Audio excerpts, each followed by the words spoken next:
On today's episode, we preview the women's field for the 2019 Spartan race season. This is the OCR Report.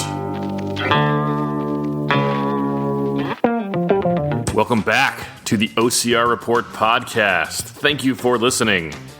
My name is Will Hicks, and I am thrilled to have you along for the ride. You know, I am also the host of the world's toughest podcast, and some people have asked me, why are you starting another podcast? Why do you need two podcasts? You podcast hog. And nobody should have two podcasts until everybody has one podcast. And, you know, good point, I guess. If you're uncomfortable with me having a podcast dedicated to World's Toughest Mudder and a podcast dedicated to the sport overall of obstacle course racing, then you're really not going to like it when I launch my OCR training podcast. On today's episode, I'm going to talk with Jack Bauer. We're going to talk about the women's field for 2019 in Spartan race. This weekend is the first race in the United States for Spartan. And we talked with about the men last episode. We're talking about the women this episode. Before we start, you can email me at willhicks@gmail.com. You can follow the show on Twitter and on Instagram at the OCR Report. And you can leave us a review on Apple Podcasts. I'm looking for some emails, some feedback from you. On World's Toughest Podcast, every single review that comes into the show, we read on the show. And it's a way for you to interact with the show. If you want to say something or tell your story or kind of, be a part of the show, you can leave a review and, I'll read it. And then I can kind of answer questions or, offer feedback, or maybe I have a story similar to your story, or I know a story of someone else similar to yours. This is obviously a different show, but if something works, I don't want to change it. But if something's, maybe we need a different way to do things. So I would love to hear your take on that, and I'm really on anything. willhicks@gmail.com, especially if you're listening right now. This is the second episode of the podcast. Then that means you're paying attention to the sport, and especially if you're listening, live or within, a week or two after this airs, I would love to hear your feedback. willhicks@gmail.com. Jack Bauer is the pretty much undisputed leader in statistic tracking for obstacle course racing, as far as race results, course difficulty, the level of competition at each race, and how each athlete stacks up against each other. You can find more about Jack and his work at yancycamp.com. There's a banner on top for rankings, athlete rankings. Check that out. We talk about it in our interview here. I think that's enough preamble. Let's get to Jack Bauer. It's time to talk with Jack Bauer. Let's go to the phones. Jack Bauer, thanks for joining us. All right, thanks for having me, Will. Jack, we're going to talk about the women this episode. This weekend is the first Spartan race of 2019 in SoCal. What do you think about the women's field? Oh, yeah, it's going to be a great season. I'm sure everybody's noticed how much the entire depth of the women's field has improved over the past couple of years. If you look at 2011, 2012, it was kind of just who else showed up with Amelia or April D, and now there are legitimately 5 unbelievable women, and then the battle for that about 6 through 15 position is just insane these days. But yeah, I think this weekend in particular, I don't know if she's running, but Rea Kolbl, she ended up winning the SoCal Super last year. I don't know if she is re-signed with the Spartan Pro team and if she has a commitment to be there. But I know that Nicole Mericle said that she's going to be there. And one name to really watch this year, her friend lives in Bode. I'll tell you her stats in a second, but her name is Nell Rojas. I think that she is going to be a force to be reckoned with if she decides to pursue OCR. She ran a 2:31 marathon this past year, like a month ago. Just for perspective, that's Chad Trammell. He ran 100 miles at World's Toughest Mudder. He ran, I think, a 2:26 in Boston this year. And Nell Rojas, she ran a 2:31. I think she got fourth in the U.S. Championship this past year. It was in Sacramento about a month ago. So she's holding like a 5:50 pace for a full marathon. There's no woman who can keep up with her if she decides to get serious in it. Obviously, OCR is more than just how good is your running ability. But if she really starts taking this seriously, watch out for Nell Rojas. Do you think she could hang with Rea and Lindsay and Nicole? Yeah, I think Nicole might be the only woman who has the pure foot speed to keep up with her on a shorter distance. I don't know Nicole's marathon strength at the moment. I think Rebecca Hammond and Lindsay are probably the two next best runners in the entire field for the women, or in the entire sport. But a 2:31 marathon is better than basically every guy in the sport, and her time is just so legit. So I think that she actually got second at that the Tougher Mudder Championship in Seattle, almost beating Lindsay. And that was when Lindsay was just being like the ultimate team player, helping everybody up, stopping and stuff. But Nell is a ridiculously fast athlete, and I think that she'll definitely surprise some people this year.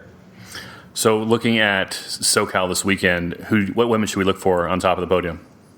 I think the two that I just mentioned, Nicole and Nell. I don't know if she'll be running, but she's run several times in the past. A name that not too many people are familiar with, but she's been around since the early days in 2011. Faye Morgan. She's a masters athlete, but she is ridiculously fast, and I think that she could be a podium threat. Timmy Brand, she also tends to race in SoCal, and Evelyn Ruiz. Those two are a couple names to watch as well. And I think Emily Smith and Allie Wright, they've placed pretty well in the past as in a lot of the California races. So you've got some pretty deep competition there. Actually, name that I'm not even, for some reason I didn't think of her. I'll put her on the podium. Natalie Miano. Mark Batchers is definitely going to be there, and Natalie is a phenomenal athlete. Great runner. She was at the Spartan Combine when we were competing there, and she just took down the field in several events. She's a fantastic athlete. You mentioned Lindsay Webster and the year she had last year. The U.S. Championship Series starts on February 23rd in Jacksonville. Lindsay Webster won it last year. What do you think about the Women's U.S. Championship Series this year? Yeah, it's not even going to be close. Unless Lindsay has a traumatic injury, there's no one even close to her level right now. I think this past season, statistically, just breaking down all the numbers, was the greatest season, male or female, that anybody in the sport has ever had. She was just unbelievably dominant. I've messaged her, I've messaged Ryan, and I was told that she was comfortable in Tahoe, and she won the world championship, and that they believe that she could have held that pace for 2 more hours, which is just unfathomable to think that's how good shape she was in. So until Lindsay, no one's going to kick her off the podium or off the top of the podium right now. She's just in another league versus every other woman out there. Talk about her dominance. What races did she win last year? Yeah, so Lindsay, she actually didn't race the first US Series last year. Rea ended up winning the San Jose Super, but that was because Lindsay was in Nepal, if I remember correct. Is that right? Yeah, they were at the base of Everest. She did a mission trip before, and then she and Ryan they had like a training vacation, I think. Yeah, no, I remember Lindsay doing a lot of humanitarian effort while she was over there. But anyway, so she ended up winning the Seattle. That was her debut last April. And then she ended up winning, or she got third in Big Bear, which was kind of a shock. But if you remember right, that was when Faye, and Rea were all struggling to get up that slip wall at the end. It was just the first time that we kind of saw them be actually human and struggle on an obstacle. But that was a great finish. And then later she just absolutely dominated the Chicago Super. So I have a crazy stat on that. So if you look at how much Lindsay beat second place by at Seattle or at Chicago last year, she won that by 2 minutes and 28 seconds. The men's winner, it was a 31-second gap. If you took the gap between where Lindsay finished and 2 minutes and 28 seconds, if you applied that same gap to the men's race, that's where ninth place would have finished. So Lindsay beat second place by the equivalent that the men's winner beat ninth place. That's how big of a gap Lindsay had last year. she was just so dominant. And when she didn't win, she was less than 0.3% off of the winner. She only showed up to the hardest races of the year. So she was just so dominant throughout the year. It's not even funny. And then obviously during the Rebecca Hammond breakout race at West Virginia, Lindsay won that. She killed the world championship in Tahoe again, beating Rebecca by over 4 minutes and Zuzana by nearly 6. So her 2018 season was just one for the ages. You mentioned that Chicago race. She beat second place by 2 minutes plus. Second place was no slouch. It was Nicole Mericle. Yeah, and if you look at the 2018 U.S. National Series rankings, she actually wasn't even in the top 10, which is going to surprise a lot of people. But that's because she only showed up to 3 events. If you applied the new point series, which we can discuss that, you saw how they're rechanging. Instead of losing 1 point per position, now it's a totally new system. Yeah, let's talk about that. Last year and every year before that, you got 300 points for first place, 299 for second, 298 for third, and so on down. This year they've changed it. What is it like this year? Yeah, so just like you mentioned, it used to be 300, 299. If you go first to second, you go from 300 to 264. It's a major gap. And then third place is 240, which is 24 points less. And then same exact 24-point drop for fourth place down to 216, and then 192 for fifth. But here's where it gets interesting. Sixth place is 191. So every place starting in fifth, you only lose 1 point. Yet the difference between first and second is 36. Second to third and third to fourth and fourth to fifth is 24. Yet it suddenly goes to 1 point once you reach fifth to sixth place, and then every place below that. So it's pretty surprising how they're doing this. You know what? It's interesting that Spartan has these staggered points for the first top 5 places, especially for the women, because last year there were clearly 5 women that kind of distinguished themselves through the U.S. Series. Rebecca Hammond would probably be the 6th this year. Yeah, and I think, honestly, Rebecca had the second best season out of everybody. But if you're looking at the quote, big 5, it's Lindsay, Faye, Rea, Alyssa, and Nicole. That's like who it's been for the past 3 years, and that's who most fans have been accustomed to. So let's talk about, we talked about Lindsay, we talked about Nicole. Tell me about Faye Stenning. What should we expect this year? So Faye, if you paid attention to her races, she had that burpee off in 2016, almost got second at Tahoe. In 2017, that was the first year she was a true 100% full-time athlete, and it just seemed like there was a little bit of burnout with her. I've talked with her, and she definitely said that there was a little bit of a strain. Just it wasn't as fun when it becomes a job, a full-time job, and she definitely had a lot better experience in 2018 in terms of having more fun versus 2017 when it was just it literally just felt like a job, and every week that she was going out there. So she had a much better season in 2018 this past year. So she went 3-2 head-to-head against Rea before Tahoe, and then 5-1 against Alyssa, and 2-1 versus Nicole heading into Tahoe. And then obviously Lindsay had that one loss against, or she beat Lindsay once at Big Bear. But Faye had a really, really good season in 2018 relative to 2017. She finished second in the U.S. Championship Series, again, but behind Lindsay Webster. Do you think she can hold that, or what do you think it'll be for Faye this year? Yeah, so I think a lot of it depends on if Rebecca Hammond decides to do the point series, because I think that Rebecca has the second highest potential. Lindsay is just on another level at this point. I don't see anyone dethroning her, but I think that it's probably a battle between Faye and Rebecca Hammond at the moment for the second best female racer in the U.S. circuit.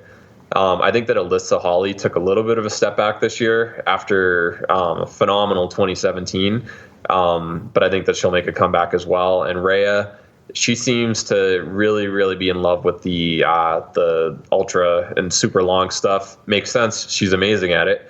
And I know that she posted recently that she's not going to be racing on Sundays. She wants to preserve her body more. That might lead to better performances at the bigger races by just feeling fresh in general. So I wouldn't be surprised to see her podium several times again this year as well. It's amazing how stacked those top 5 females are. Mentioned Rebecca Hammond a few times. Why was her 2018 so great? No one saw her coming.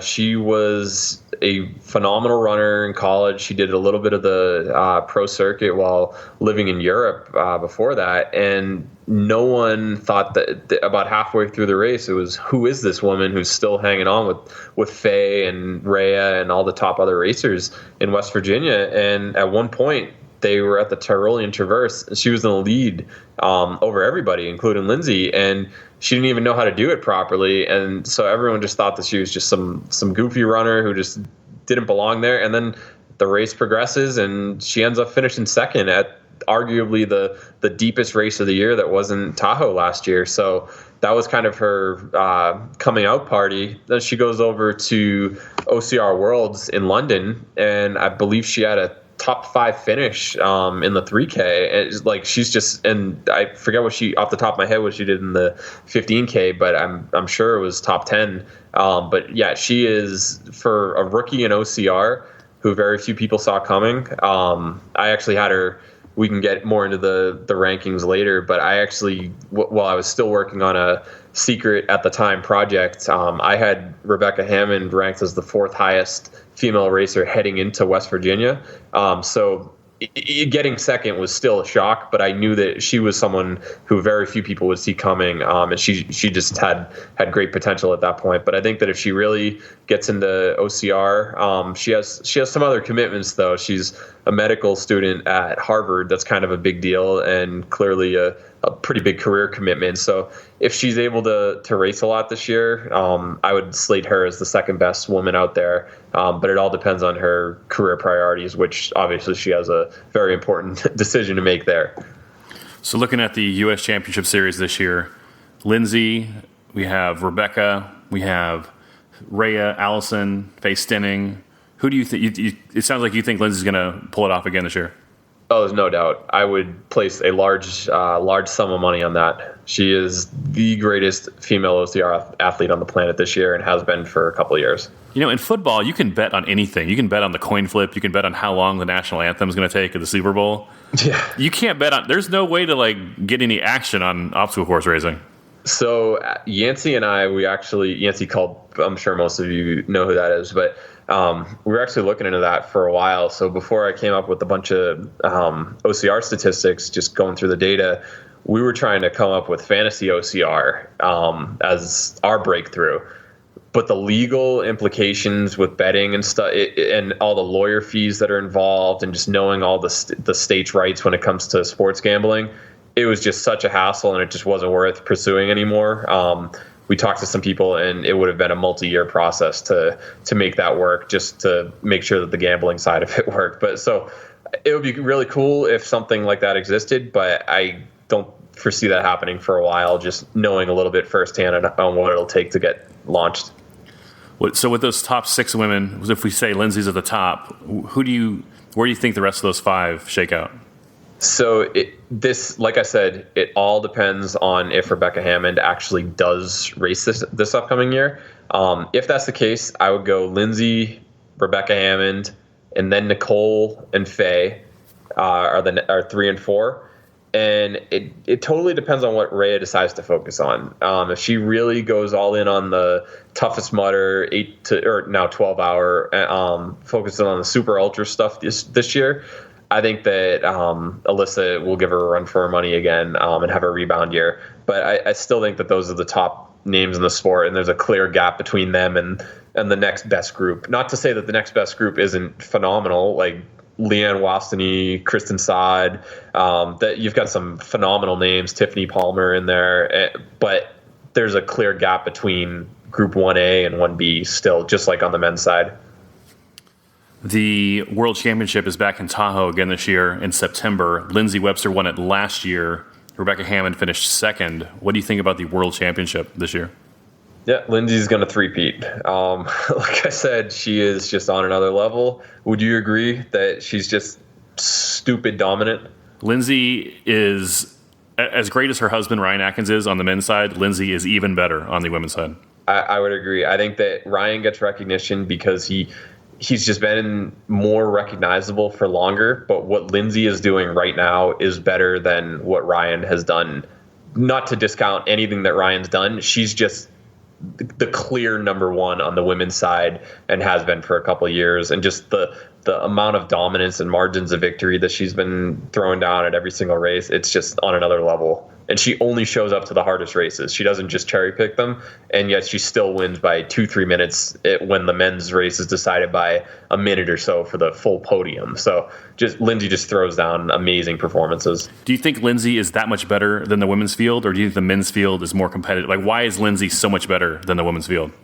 Well, Lindsay's been on record saying that the thing that she does really well is she works on her weaknesses. A lot of people just try to get better at what they're really good at, but she truly takes the time to make sure that her weaknesses are just very, very, they don't compromise her. And I think that that's the biggest difference at the moment. She's obviously a phenomenal runner, but when she has just impeccable obstacle proficiency at this point, and she's not going to fail anything besides a spear throw, how can you beat that if she's getting better at her worst stuff while maintaining her best stuff?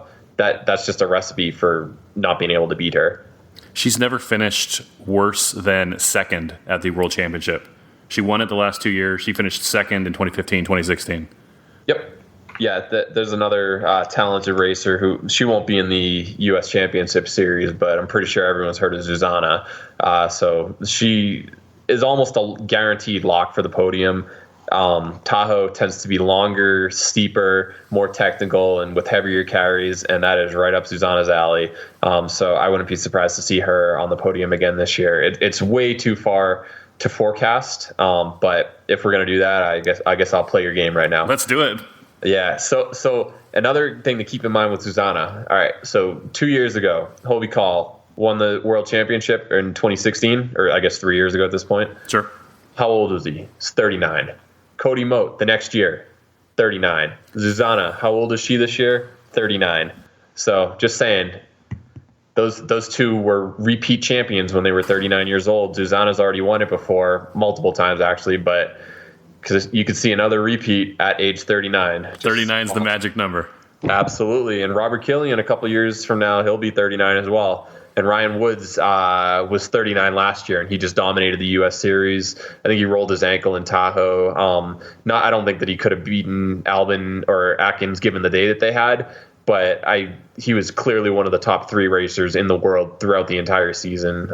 So 39 is something special when it comes to Spartan and specifically Tahoe. You know, there's something to be said for the, I don't want to say master's level, but the people that are, in their 30s that have had decades and decades of building that aerobic base that, a young guy who's, or young girl, whatever, 22, 23, yes, they're fit and yes, they're young, but they don't have that decade, 25 years of building that aerobic base for the long races.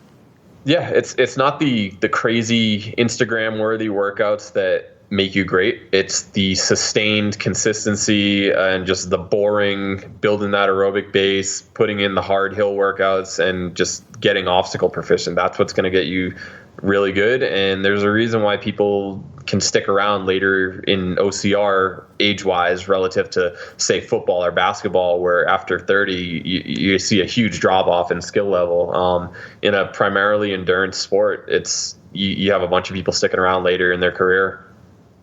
Who are some new names we should watch for this year on the women's side? All right, so Rebecca Hammond came out of nowhere. I kind of foresaw her based on the statistics that I had running some numbers on her.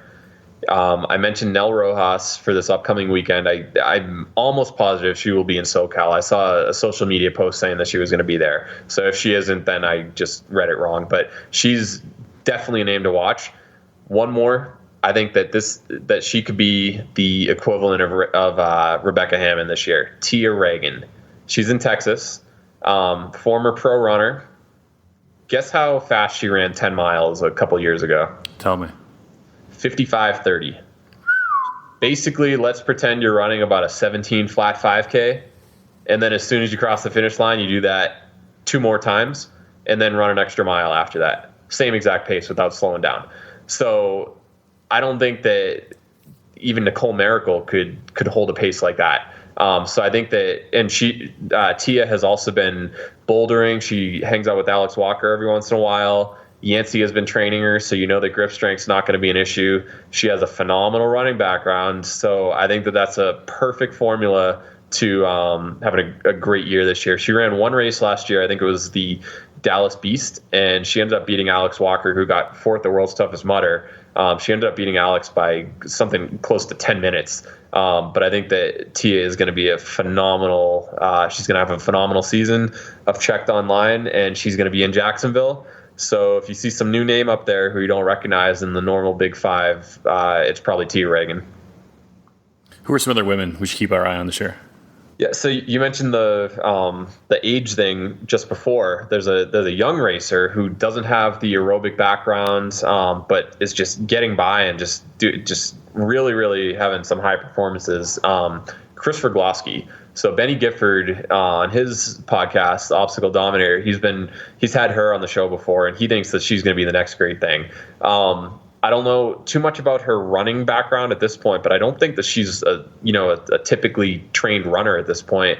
Yet she's almost always on the podium. I believe she won her age group at OCR Worlds and NORAM in the 3K and 15K. Crazy strong. She never fails an obstacle. And now that she's a year plus into OCR, I think she was also on the Titan Games, or she might currently be on there as well. I don't have TV, so I don't know, but I know that she was flown out there to compete. But without a doubt, she's going to be, maybe not this year. She kind of might be in the VJ mold where everyone sees her coming for a couple of years, and then she's really going to make a name for herself. But I think that Chris Rogloski is definitely a name to watch in the next couple of years on the women's side. Another name to watch on the stadium side, Cody Mezebish. She is a phenomenal short course racer. Based on the numbers, I actually had her ranked as the 11th best female in the entire U.S. last year, ahead of Orla, Amelia, Rose, Tiffany Palmer, and some other really big names that you're typically seeing at the top of races. So she's kind of snuck in there. She had a couple of good performances at the major races this year, but in short courses, she had a phenomenal season. So Cody Mezebish is another name to watch. What about Jessica Lemon? Jessica Lemon, so another Yancey client. I'm not just mentioning that because Yancey and I work together. He just spits out some really, really good athletes and just knows how to train them. Just look at what he does in World's Toughest Mudder. You got Chris Mendoza, Morgan Mackay, Allison Ty. You've got Rea. He knows how to train athletes. Jessica Lemon, she's in Canada. I believe she DNF'd at Tahoe this past year after having some issues with the cold water, but the following day she ended up running on Team Canada, and it takes a lot to be on Team Canada because it's Faye and Lindsay taking up two spots. So for her to be the third choice, that's pretty great honor. She's one of the best downhill runners in the sport. I remember seeing an interview when Faye said that she was struggling to keep up on the downhill. That's how great Jessica Lemon was running on her downhill leg during the team race, and she's just really, really dominated the Canadian scene the past couple of years. So wouldn't be surprised to see her sneak in a top 10 finish at Tahoe this year. Jack, you mentioned your work with Yancey a couple times. What are you and Yancey working on these days with OCR? Yeah, so we mentioned earlier the Spartan ranking system. I think a lot of people, you can see where it has some deficiencies. It's great because it gives people a reason to keep showing up to these races and see how they stack up, because you know that if there's a certain series and Spartan puts it on, you're going to get great competition there. So I think they're doing a phenomenal job in terms of giving people a reason to face good competition several times throughout the year. But basically, I don't think it's perfect. I think that there can be some improvement. And I've kind of gone through a bunch of numbers, every single Spartan race, honestly, since 2011, male and female, crunched the numbers, given everybody, based on some crazy complex formulas, a rating 0 to 100, where 100 is you have run the most perfect season in history. Like Lindsay Webster was a 99.34 this year. That is the highest rating, male or female, that anyone has ever had. Like, she had the most dominant season in Spartan OCR history, based on how difficult of a schedule, and by difficult I mean how tough the competition was, not necessarily the course layout. So based on how difficult her opponents were and how well she performed and how dominant she was, she had the greatest season ever. So basically you'll see like the typical top 5, top 10 best women in the world. They're going to be and men as well. They're probably going to be 95, 96 or so. the top couple podium contenders at Tahoe, and it's not all about Tahoe. That's another big misconception. Like, everyone thinks it's how well you do at Tahoe. What if someone's been dominating the Stadium Series throughout the year and just they're not a 3-hour athlete? Like, they should get rewarded for their performances as well. So it kind of balances the field based on how your strength of schedule was throughout the year, and then you can kind of see how you stack up against everybody else who you might not have suspected was at your ability level around the world and historically, because you can compare across regions. Like, all right, there are 50 women in the U.S. ranked 92 or above, for instance, and there might be 20 in Europe. So you can say that if you're the 50th best in the U.S., you're probably about the 20th best in Europe. Or how good would you have been in 2013 if you happen to be your current ability level back then? So it's just a new way of looking at it, and seems to have gotten a pretty good response. There's going to be a lot of updates coming up on the website. I wish that I could have got more stuff on before this interview, but unfortunately I broke my hand about a month ago, so that's kept me out of typing and training action for way longer than I wish I was. But we've got some really cool stuff coming on YanceyCamp.com. How can somebody check their personal ranking? So you go on to YanceyCamp.com, you're going to see a banner, and we're also, keep in mind, it's January 24th right now. I would say within 2 weeks it's going to look a lot different, because our coder is redesigning the website, making it a little bit more user-friendly and just adding some more items that will be displayed next to everyone's name. But there's going to be a banner at the top that says rankings, and you're going to be able to find like a drop-down list, and you select the year, select the region, select the gender, and then, or you can type in a name manually, and you'll be able to find out where someone stacks up. You'll see the top. We're going to end up having an improvement where some people just want to see, like, all right, here's the top 25 people. What are they ranked? What's their score? That's all. How many races did they run? Like, that's all it's going to be. But then for the nerds like us, it's not most people just want to see the basic stuff. We're going to have two options. So it's going to be click on the basic one or the detailed view. And that's where you're going to see, like, what was the person's strength of schedule? Like, does somebody typically run much weaker races, and so they might get a bunch of podiums, but they actually aren't as high performing as someone who might get 10th in all the most difficult races, like without a podium. So you can kind of see where people stack up based on how tough their schedule was, how many races they are, when everything was their week to week change in ranking, their score, how many races they've run that are new. So there are going to be a bunch of new metrics that we'll be adding once the season gets going. So hopefully in the next couple weeks or so, that'll all be on there. Jack, how can people follow you on social media? Yeah, so if you type in Jack Bauer, you're going to have pretty hard time finding me, honestly, because that guy on 24 stole my name. But if you type in on Instagram, Jack_Bauer, BAUER _OCR, you should be able to find me there. I occasionally get some Facebook requests. Honestly, I try keeping Facebook like non-OCR, so if I don't accept it, just don't take offense to it. I just try to separate like OCR and Instagram, and then Facebook is more like personal life. So, but yeah, and just check out Yancey Camp. We've got a bunch of cool stats coming out. We've got trivia. You've seen a couple of those contests, right? I have. How's that trivia going? Yeah, it's really cool seeing a lot of the guesses where it'll be like, all right, name the 6 women who have 5+ career Spartan podiums and 5+ career Tough Mudder podiums as well. So it kind of shows who's well-rounded in both groups. So, well, for instance, this past week we had that same question for the men and women, and somebody guessed, out of the 12 names that we were looking for, somebody guessed 9, Jason Silva.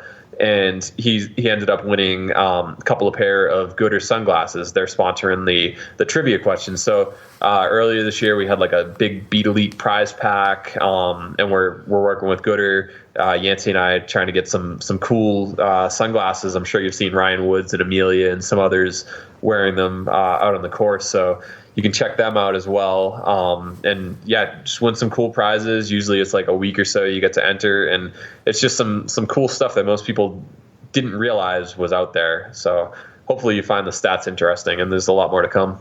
Jack, any last thoughts on the women's 2019 Spartan Series? I think it's Lindsay's race, or Lindsay's series to lose. Honestly, she could probably skip an entire race, and I don't know if the math would actually work out, but she's so good that I wouldn't be surprised if she won the whole thing, even if she missed a single event. But yeah, kind of like what we talked about, if Rebecca shows up and does all of them, I think it's a battle between her, Faye, and Nicole for second. And then just watch out for a couple of those new names that I mentioned, Tia Reagan and Nell Rojas. I think they're gonna have some really strong performances throughout the year. And it's so early in the season that it's really difficult to, make a statement like, I think this is going to happen. So I think if we revisit this in a few months, once a little bit more of the season has gone on, we'll see how accurate we are. But the past few years, it's been pretty obvious that the same 5 women have been really deep. But I think a couple new names are going to make their way to the top this year. Jack Bauer, thanks much. No problem. Thanks for talking stats. Special thanks to Jack Bauer for joining us, talking about the women's 2019 Spartan Race Series. Well done, Jack. Hey, can I ask you a question? What do you think about outro music? This music right now is called Carousel. But it's still early in the show, right? This is our second episode. I can go a different direction.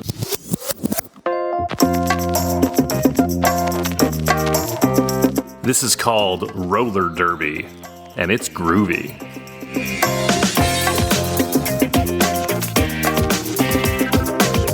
Or I can go an entirely different direction.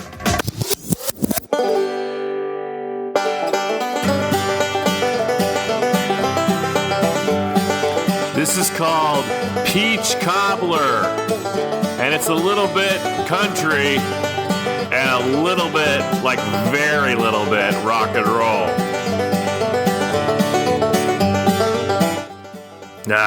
That's better. So what do you think? Carousel?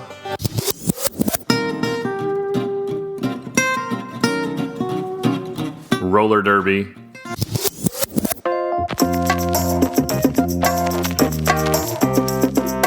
Or peach cobbler?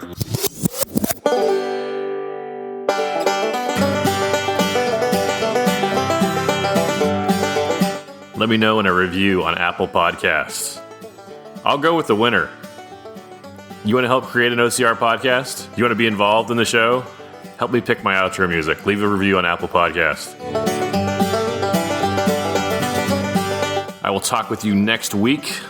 Go spend time with someone you love.